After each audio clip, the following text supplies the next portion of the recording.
Hey, welcome to the channel today. You know, I get a lot of questions, and today I'm going to answer your most common questions about the single plane swing. So there's no better feeling knowing that when you wake up in the morning to go play golf, so that you're going to play well. There's no better feeling of hitting good golf shots down the fairway.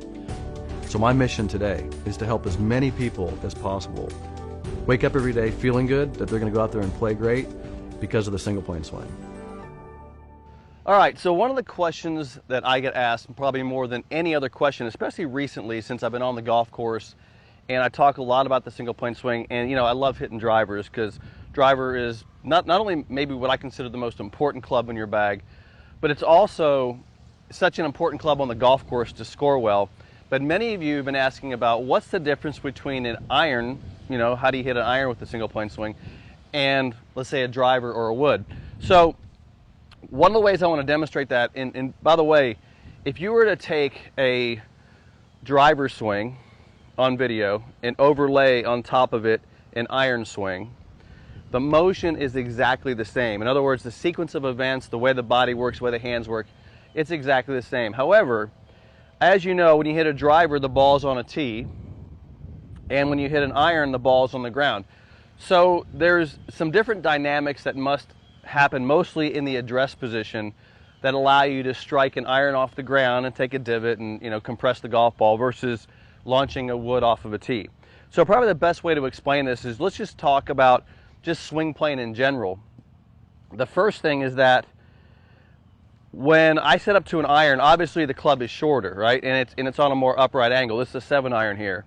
So you're going to see when I set up that I'm still very much in a single plane. My body is still tilted, and the club is lining up with my trail arm, and my lead arm is visible. That is no different than if I grab a driver and set up with the driver. You're going to see the same thing, that the club lines up with the trail arm. Obviously, it's a longer club, and the lead arm is visible. But I think where you're going to see the most is when you come out to the front. And so let's grab the driver and then the iron again. And what you see here, and I always have an alignment aid down when I practice, but when I hit a driver, you're going to see that the ball position's inside my lead foot. I have my widest stance, and then I have the tilt. So now here's the driver, and the reason I want that is because I want to be well behind the golf ball so the club can launch. When it comes in, it can start moving up and launch the golf ball off the tee. So I'm basically, with the wood, putting my body width, stance width, and ball position in a place where I can hit the driver and launch it. Now, an iron, you're not doing that, right? So grab the 7 iron, and you're going to see that I want to make sure that I hit down on the golf ball. Now, I don't consciously hit down on the golf ball. I put my body in a position, so watch this. So I put my body in a position, I narrow my feet more, and look what happens when I do that. Watch my head. See, it goes more forward. And now when the hands come into the golf ball, see how the hands are in front of the club head as opposed to lined up with the club head with a driver. And what that naturally, because of my narrow stance and the ball position being further back, I'll hit the 7 iron here and you'll watch, it'll compress the golf ball just because of the position of my body. But the motion is exactly the same. So when I hit a driver or hit an iron, the motion's the exact same motion. So I'm not changing my swing. Obviously, the club plane is changing, and because of the length of the club, and I have different characteristics of my setup, but nothing else is changing. So the answer to the question is really get good at ball position and setup, and you can find more about my alignment and ball position trainer and some of my training aids to kind of help you with that. But you got to get the ball position correct with the woods and obviously with the irons. Now, the next question that I get asked a lot is talking about the tilt of the body. Now, I'll do this with, let's just do this with a driver this time. And I'll kind of go through both the driver and the iron. One of the things that, it's kind of interesting because some of you say, well, I tried the single plane swing and it didn't really work for me. And I always question if you're, what are you trying? Because if you do it right, it's going to work for you. I know it will because it's the absolute simplest way to strike the golf ball. But one of the things that I think happens a lot of times is people tilt their body too much, because what you're seeing here at address is you're seeing a tilt of the body. Now, how much is it tilting? Well, I've measured this about 15 to 16 degrees, but I'm really not tilting that much. And a couple ways that I measure this when, and I say measure, the couple ways I look at this when I'm tilted is that when I set up, and this is really important when it comes to getting the proper address, is when this club is on the ground, my head is over the club head, my nose is, but the club is pointing to the lead side of my body. See, if I wasn't tilted, it doesn't point to the lead side of my body. So that's a bit of a reference there I have for how much tilt I want. If I was over tilted, now it's way outside my body. So I just want to have enough tilt of the body so that I can be at that same tilt at impact. So that's what you see with a wood. Now let's grab the iron and do the same thing. And by the way, ball position and stance width is a very important part of ball striking because they're very related. So you got to get the stance width and ball position correct. So watch this here. Now, when I hit the 7-iron, you're going to see that my stance is more narrow. The ball position is right here, 5 inches inside my lead foot. And what you get now is, see, the club is still pointing the same part of my body, so I'm not over tilting. And that allows me now to basically, when I get to the ball, compress it. And that's so getting the address and the proper tilt is very important, so don't over tilt too much. Now the next question that I often get asked is, how do you take a divot, which kind of relates to this. Notice how I'm taking these little shallow divots here with this 7-iron. You don't want to try, and I get this so often, people are trying to take a divot. I don't try to ever take a divot. I never hit purposely down on the golf ball. It's a naturally occurring event. The club is moving down. Why is the club moving down? Because the hands are leading. See, when the hands lead, the club has a downward angle of approach. So when the hands lead, the club moves down. Now you might say, well, Todd, the driver didn't do that. Well, that's because the ball is forward, and when the hands lead, the club's coming slightly up because of my body position. But because the ball position is back and my stance is relatively narrow, the handle of the club, the hands, will lead into impact. And when they do that, I'll do a little simple chip here, they compress and they'll take a slight divot. So once again, I think one of the things you have to really get good at and master is ball position, alignment, and stance width. And these are fundamental stuff that if you get that right, this stuff gets a lot easier.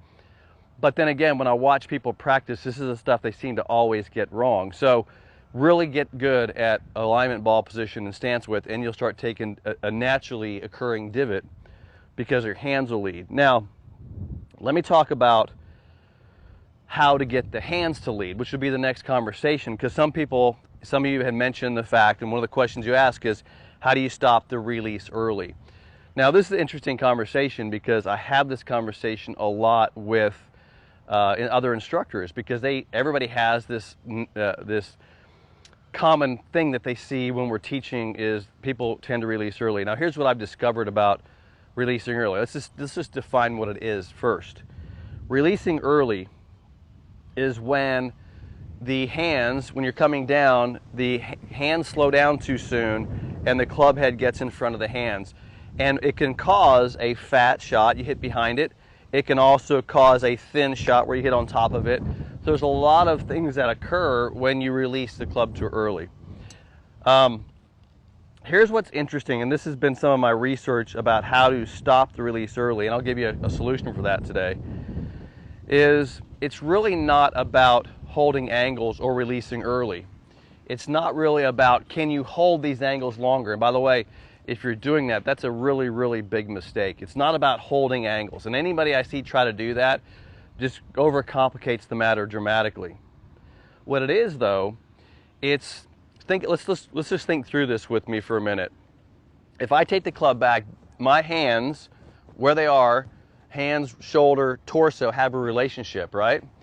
And when I move the body and I come down into impact, the hands are leading, I come into impact, my hands, body, and shoulder have the same relationship here. So we call this keeping the club in front and then returning the club in front of your body.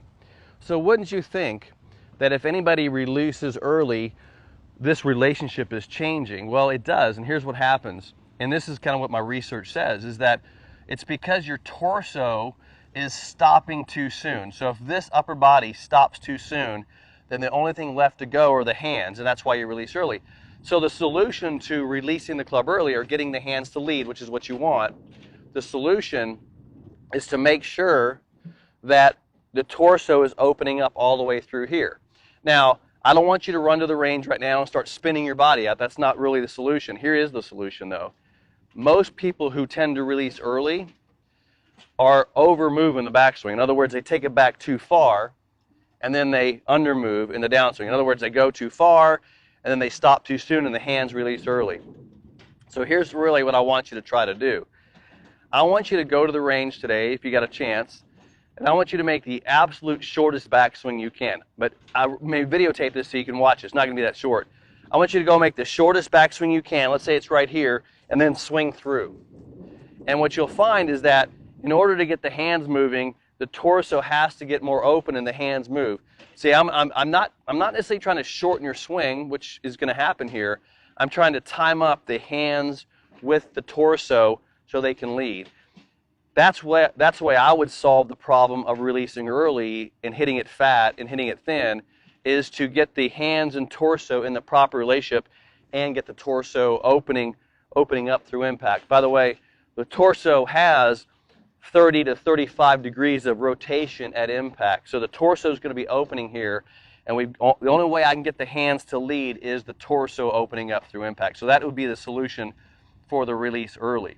Now, that goes along with the next question of, I keep hitting it fat. And let's talk about, hitting behind the golf ball. Let's talk about that one because it relates to the releasing early. But why do sometimes you have so much trouble releasing the club early is because what happens with lower body. Think of it this way. There's a sequence of events: lower body, upper body, arms, hands, club. So there's a sequence of events occurring. And we're trying to get the club to hit the golf ball. But if the lower body is incorrectly moving, then the upper body has to make some kind of compensation for it. So here's a solution that'll help you get this upper body moving correctly, is how the lower body works. And by the way, review some of my videos on the channel because I talk about lower body quite a bit. Most of this stuff, and you might be new to the channel, so you haven't maybe reviewed many of my videos, but I cover a lot of this stuff. Go back through my videos on the channel and take a look. So let's talk lower body. Now, here's what I recommend with lower body. We have to get the lower body stable in the backswing, and then stable and rotated in the downswing. So those two things, stable and rotated. Why do I want that? Because if this rotates and is stable, this upper body can then rotate and the hands can lead, and you'll stop hitting behind it. So watch me hit this shot here, and you're going to see that I'm going to move into a flex lead knee, and I'm going to keep it flexed as I rotate through, because what it's doing is it's allowing me to rotate, but it's a limitation, which I call stability. So let me hit this, and you'll see me get through it here, rotated and stable. And see, what you see there is this. You see me move into the knee, rotate, and the hands can then deliver the golf club because the body is getting to an open position. Now, I want to just kind of review this for you, that we're creating a bottom of the golf swing. What is the bottom of the golf swing? It's being produced from the only straight line you have is at impact is between this shoulder, the arm, and the club. This is creating an alignment, right? Well, if I have a 7-iron and I have the ball too far forward, you'll notice there's no way to get to that ball and create an alignment because the club's coming out of the ground. So if I put the ball in the correct place, now it can create an alignment at an angle, which is why I now compress the golf ball. So a lot of what I'm teaching you is what's happening with this lead arm and how I get my body in position to return it to square. Now, one more question I get asked a lot, and this is a big one. I'm going to take my glove off for this one. This is about lead hand position. Now, when I teach a golf school, generally there's between 10 and 15, maybe even 20 students in a golf school program. And people tend to hook the golf ball. In other words, They start, which is not a bad thing. I mean, if you're a slicer of the golf ball and you start hitting it to the left, sometimes you're pretty happy. But people always mention, well, when I start the single plane swing, I start hooking it. All right. Well, the only way you can really hook the golf ball dramatically is with club face. Now, having said that, the only way you can have the club face closed is the relationship of the lead hand and arm to the club face.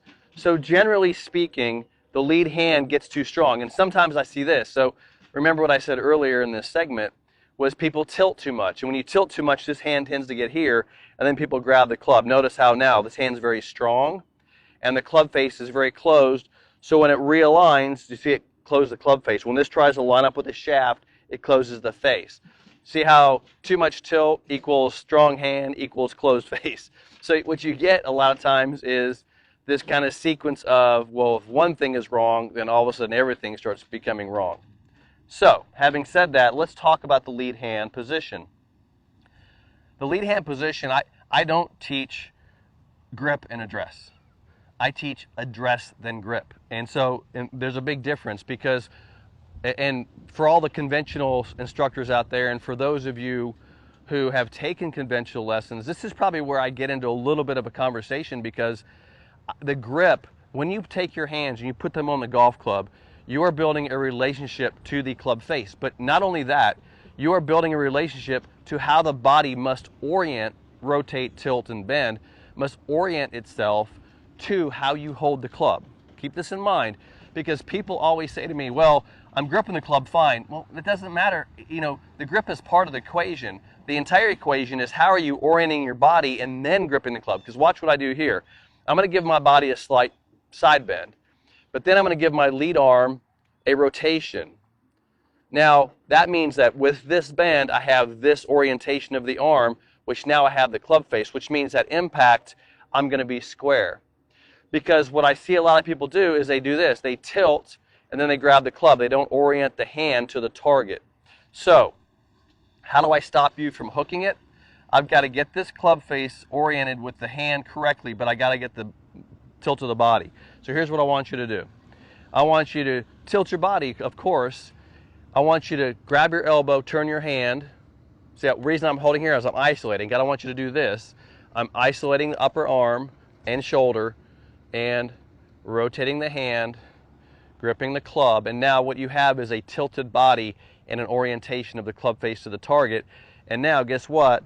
Now, because of the tilt, look at this hand. It comes from underneath, and now you have a perfect single plane address position, which when you get to impact, look how square that club face is going to be. And here we go again.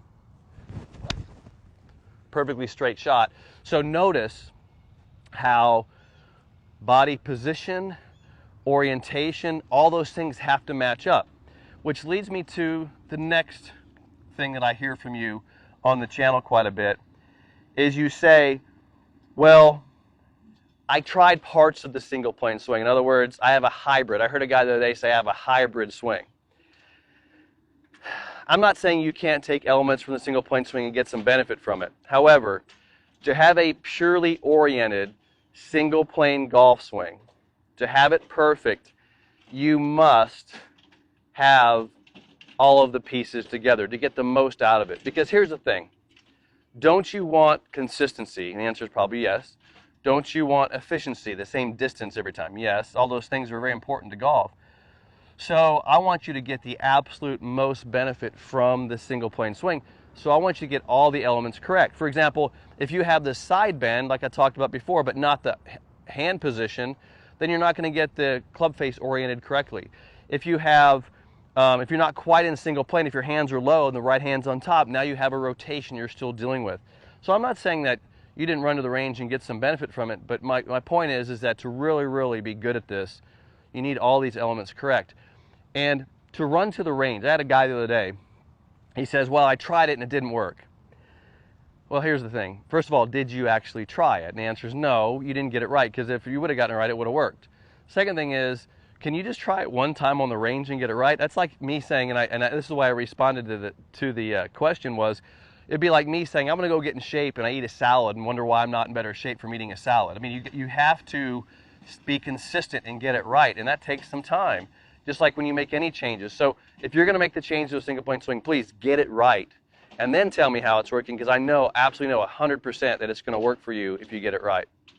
All right, so the final thing, and one of the questions I get asked, and then I want to take you on the course, by the way. There's some things, it's like side hill lies. We can cover those on the golf course. I'll take you out there. We'll do that. But before I talk, the last thing I want to talk about is just lower body positioning. And by the way, this is on my channel as well. One of the things I think is critically important to get the swing right with a single point swing is, and I'm going to have you come back here and take a look, is now that you're in single plane, and I'll show you what I mean by this. Let's just review single plane, because there's some elements here. And this kind of goes with my conversation of making sure you're getting everything right. When you're in single plane, which means you've got out of two plane and you're into a single plane position, your body tilt is correct, and you're in this nice single plane position. So you've actually created more space from the golf ball. In other words, you were close to the ball, and now you're slightly further away. Okay, so you got more space. Now, if your swing was conventional, previously it probably was, what's happening to you is that you've learned to move away from the golf ball to get to the ball. So you've moved away from it. In other words, if you're a conventional golfer and you stood with your arms hanging straight down, you've learned to jump or move your body in a way to get away from the ball. You're too close to it. So think about this. Now that you've moved slightly away from the ball, and now you're in single plane, you can now move down to the golf ball. You got to go the opposite direction. No longer do you need to move up. Now you've got to move down. Well, how is that happening with a single plane swing? And it's pretty simple, although this is probably going to be the challenging thing for you, because if you're a jumper, a guy who's been jumping the whole time to get to the ball, you're now going to have to change the way you approach hitting the ball. Here's how you do it. Basically, there's two things you focus on. One is the lead knee being flexed. It's pretty simple. Lead knee flexes. Second one is the foot stays down and turns, or right hip turns. So it's knee flex, stay down. Knee flex, stay down. And so you're turning with the knee flex. Now, come back over here and I'm going to show you this, because when I do this, there's just some rules of thumb. And here's the thing about it. People can't feel what they do. I mean, you can't feel what you do. That's why I use video. That's why I study this stuff on video pretty heavily. But no one can feel what they do. So here's what you got to basically take a video camera out and make sure that when you hit a golf ball, that your knee is flexed from the time that you transition all the way through finish. That knee is flexed. You can't be doing this, because this is lifting the body up and away from the ball. So watch when I hit the 7-iron again. You're going to see my lead knee stays flexed from the time I transition all the way through the ball. So right here, flex, turn, compress, through, and then I stand up. So lead knee flexed is a big part, but you got to make sure you get that right. So let's do this. Let's head out to the course. A couple things I want to show you out there is how do you take this and hit side hill lies, downhill lies, and some shots around the golf course. Okay, I've been working on a shot.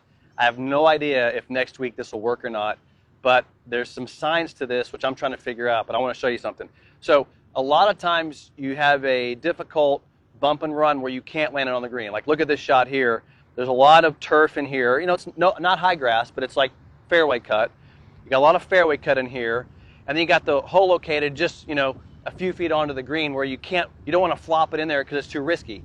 So here's my thought. Now, this is what I'm trying. Think about this for a second. I'm going to just pace this off. I want to show you something. So let me measure this.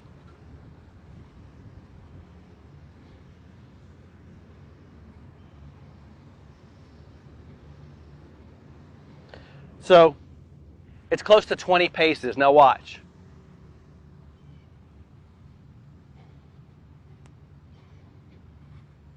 So this is 10 paces right here. So basically halfway, right? Now watch. I'm going to take a 9-iron.